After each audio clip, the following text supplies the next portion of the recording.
ఈ మొబైల్ వచ్చేసి Infinix note 40 audio AC complaint. ఇలాంటి ఎడ్జ్ డిస్ప్లేలు పగిలినప్పుడే కాదు, బోర్డు బంద్ అయినప్పుడు కూడా చాలా బాధగా ఉంటది. చాలా కాస్ట్లీ ఫోన్స్. ఫోన్ ఎంత రేట్ అనేది తీసి పక్కన పెడితే ఒక్కోసారి ఫోన్ కూడా డెడ్ అయ్యే అవకాశం ఉంటది. అదే రిస్కీ షాట్ ఇది. ఆడియో ఐసీకి ఫోన్ డెడ్ అవుతానికి సంబంధం ఏంటని ఈ పాటికి కామెంట్ లో చాలా మంది వేసుకుంటారు.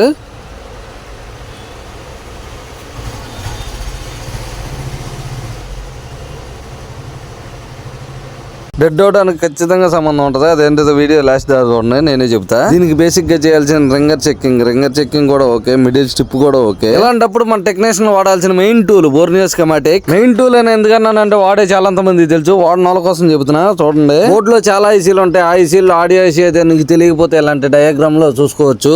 ఈవెన్ అది ఒకటే కాదు, ఐసీ నుంచి లైన్స్ ఎక్కడికి వెళ్తున్నాయి, అక్కడ జిఆర్ ఎంత రావాలి, జిఆర్ వాల్యూలతో సహా ఇస్తాడు. అందుకనే ఇది మెయిన్ టూల్ అన్నా. మీరు ఎక్కడికి వెళ్ళినా ఇది ఒకటే నేర్పించి వేలకు డబ్బులు తీసుకుంటారు. దీని మీద మనమే గ్రిప్ తెచ్చుకుంటే చాలా హెల్ప్ఫుల్ గా ఉండే టూల్ ఇది. నువ్వు ఎక్కడికైనా వెళ్ళి నేర్చుకున్నా, నీ షాప్ లో నువ్వు కూర్చుని నేర్చుకున్నా, రెండు ఒకటే, నువ్వే చేసేది వర్క్, గుర్తుపెట్టుకో. ఇక ఫైనల్ గా ఈ ఫోన్ విషయానికి వస్తే మొత్తం జిఆర్లన్నీ చెక్ చేసి, ఆడియో ఐసీ దగ్గర నుంచి వచ్చాయి మొత్తం కనెక్టర్ దగ్గరికి మొత్తం చెక్ చేశాను. అంతా పర్ఫెక్ట్ నీట్ గా ఉంది. కానీ ఆడియో పని చేయట్లేదు. ఆడియో ఐసీని లైట్ గా హీట్ చేసి జంప్ చేపించా, అయినా కానీ ఆడియో పని చేయట్లేదు. ఏం కంప్లైంట్ అనుకుంటున్నారో ఖచ్చితంగా కామెంట్ చేయండి.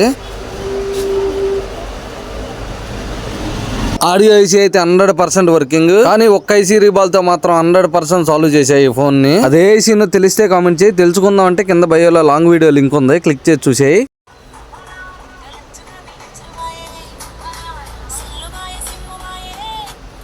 బోర్నియో వాడి ఫోన్ ఎలా సాల్వ్ చేయాలో తెలిస్తే ఓకే, తెలియకపోతే కనుక నాకు పర్సనల్ గా డిఎం చేయి, నేను నిన్ను గైడ్ చేస్తా. లేదు డైలీ మన షాప్ లో వచ్చే చిన్న బోర్డు కంప్లైంట్ నాకు అర్థం కాలేదన్నా అంటావా, కింద బయోలో వాట్సాప్ గ్రూప్ ఉంది, వచ్చి జాయిన్ అయిపో. ఇంతసేపు నుంచి వీడియో చూస్తున్నావు, ఇన్ఫర్మేటివ్ గానే ఉందిగా. ఇంకేంటి లేటు, ఒక ఫాలో ఒక లైక్ కొట్టేసి వచ్చి జాయిన్ అయిపో, అక్కడ మాట్లాడుకుందాం.